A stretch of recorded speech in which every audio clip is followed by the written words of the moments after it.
Hi guys, எல்லாத்துக்கும் வணக்கம். இன்றைக்கி இனிய தைப்பூச திருவிழா எல்லாத்துக்குமே. இன்றைக்கி எங்கள் வீட்டில் பார்த்திங்கன்னா பாயாசமும் பொங்கலும் செய்யலை இப்போ உங்களுக்கு காட்டுறோம். பொங்கல் வைக்கிறதுக்கு ஃபஸ்ட்டு அரிசி கழுவுன தண்ணி கொண்டு ஊற்றிக்கலாம்.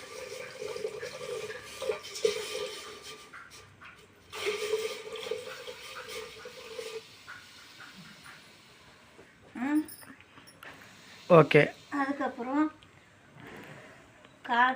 காய்ச்சின பாலாக இருந்தாலும் சரி, சும்மா இருந்தாலும் சரி சேர்த்துக்கலாம். இது கொதிக்கிட்டோம்.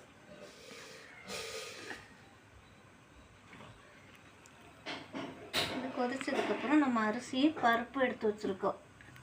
பொங்கலுக்கு தேவையான பச்சரிசியும் பாசிப்பருப்பும்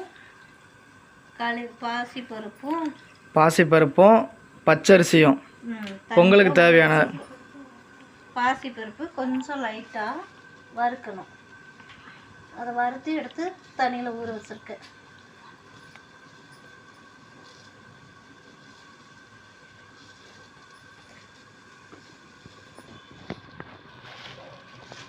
காய்ஸ், இப்போ பார்த்தீங்கன்னா பொங்கலுக்கு தேவையான பால் ஊற்றிட்டோம்.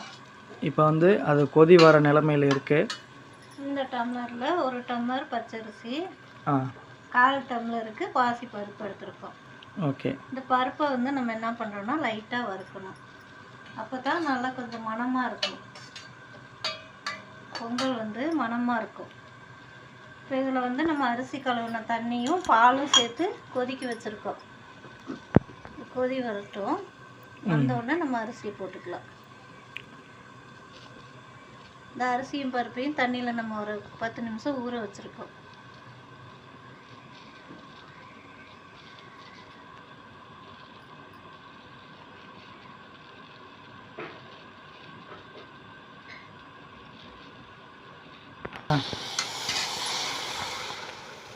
பால் இப்போ கொதி வந்துருச்சு.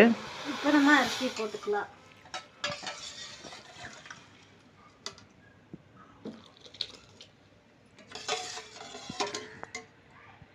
இந்த மாதிரி நம்ம அகலமான பாத்திரம் எடுத்தாக்க நம்ம சாப்பாடை கிளறி விடுறதுக்கோ, நம்ம அடி பிடிக்காமல் நல்லா இப்படி கிண்டி விடுறதுக்கோ நல்லாயிருக்கும். அதனால் நான் இந்த பாத்திரம் எடுத்து வச்சுருக்கேன்.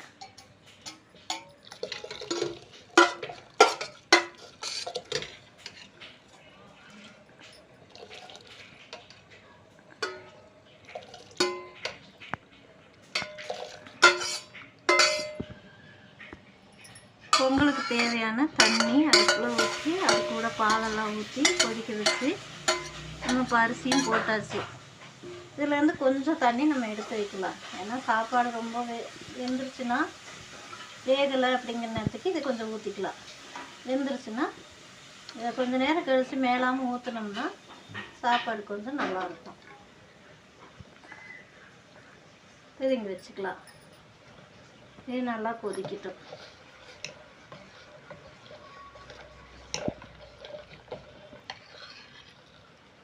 எப்போவுமே நம்ம இனிப்பு செய்யும்போது கொஞ்சம் போல் ஒரு பிஞ்ச் அளவுக்கு உப்பு சேர்த்துக்கலாம். அந்த சர்க்கரை ஒரு துளி உண்டு உப்பு. நல்லா கொதிச்சு வேகட்டும்.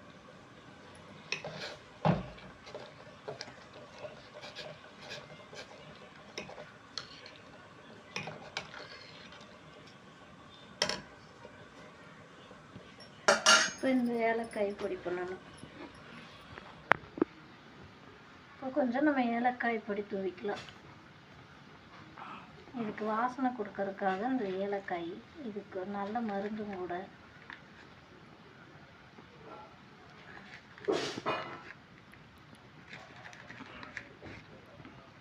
ஏலக்காவை அப்படியே முழுசாக போடக்கூடாது இல்லைங்களாம்மா? ஏலக்காயை நல்லா உடச்சி போடணும். அதுக்கப்புறம் நல்லா தட்டி ஒரு டம்ளரும் 1/4 டம்ளர் பருப்பும் போட்டிருக்கிறோம்.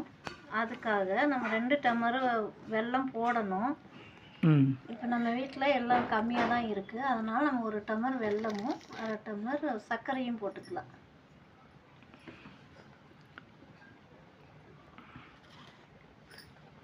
வெல்லத்தை காய்ச்சி தான் ஊற்றுவோம். அது ஒன்றும் பிரச்சனை இல்லை, அது நல்ல வெல்லம், அதனால் வந்து காய்ச்ச தேவையில்லை. அதனால் நம்ம என்ன பண்ணுறோன்னா அப்படியே போட்டோம். சர்க்கரை இனிப்பு பத்தாததுக்காக கொஞ்சமாக நம்ம சர்க்கரை சேர்த்துக்கிறது கூட. ஏலக்காய், சர்க்கரை, வெல்லம் போட்டிருக்கிறோம். ஆல்ரெடி பொங்கல் அன்னைக்கு வந்து வெல்லம்லாம் போட்டுட்டோம். அதனால் மீதி இருந்த வெல்லம், சரி இன்றைக்கி ஸ்வீட் ஏதாவது சாஸ்திரத்துக்கு செய்யணுமே அப்படின்றதுக்காக மீதி இருந்த வெல்லத்தை வச்சு பொங்கல் கொஞ்சமும் பாயசம் கொஞ்சமும் வைக்கலான்றது தான் இன்றைக்கோட பிளான் ஸ்வீட்டுக்கு.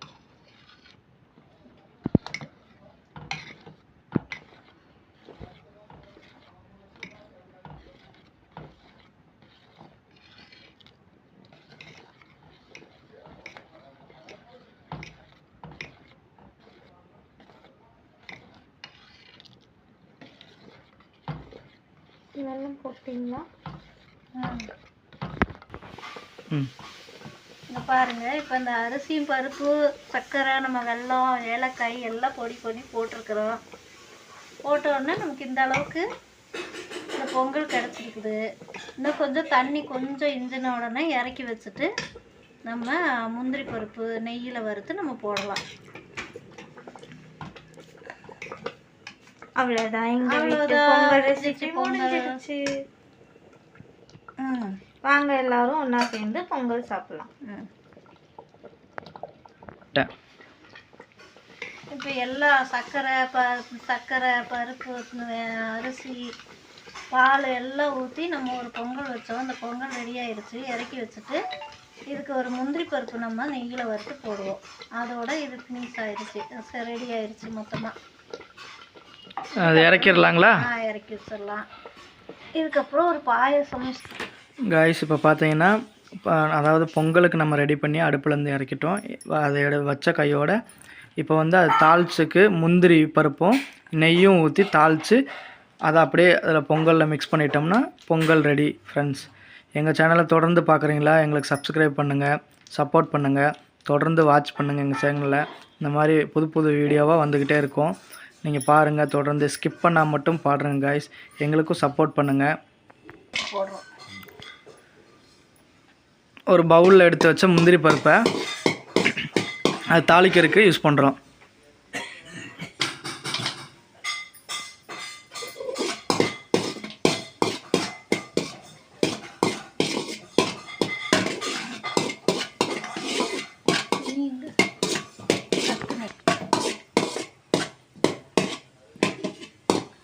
நம்மக்கிட்ட கொஞ்சமாக முந்திரி பருப்பு இருந்துச்சு, அதனால் அதை மட்டும் போடுவோம். நிறையா போடலாம், நமக்கு தேவைக்கு ஏற்ற மாதிரி போட்டுக்கலாம். நமக்கு வீட்டில் இப்போ இவ்வளோ தான் இருந்துச்சு, அதனால் சரி எது கடைக்கு போகணும், இருக்கிறதே போடுவோம்னு சொல்லி போட்டிருக்கிறோம். ஏதோ இருக்கிறதுல வச்சு சமைச்சிட்டோம்.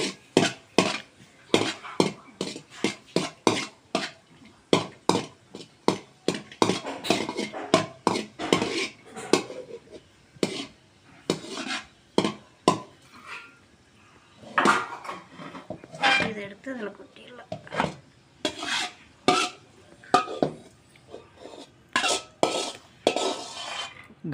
கமன்னு வாசம் வருதுங்க. காய்ஸ் எல்லோரும் வாங்க, எங்கள் வீட்டில் இன்றைக்கி பொங்கல் ரெசிபியும் பாயாச ரெசிபியை தான் பார்க்க போகிறீங்க. இன்றைக்கி பொங்கல், அதுதான் இன்றைக்கி தைப்பூச திருநாள் அன்றைக்கி பொங்கல் வச்சுருக்குறோம். கமன்னு ஸ்மெல் வருது. பாயாசத்துக்கு வறுத்த முந்திரியை பொங்கலுக்கு வறுத்த முந்திரியை பொங்கலில் கொட்டி கிளறி வச்சுட்டோம். இது கொஞ்ச நேரம் அப்படியே இருக்கட்டும், மூடி வச்சிடலாம். பொங்கல் ரெடி இல்லையா?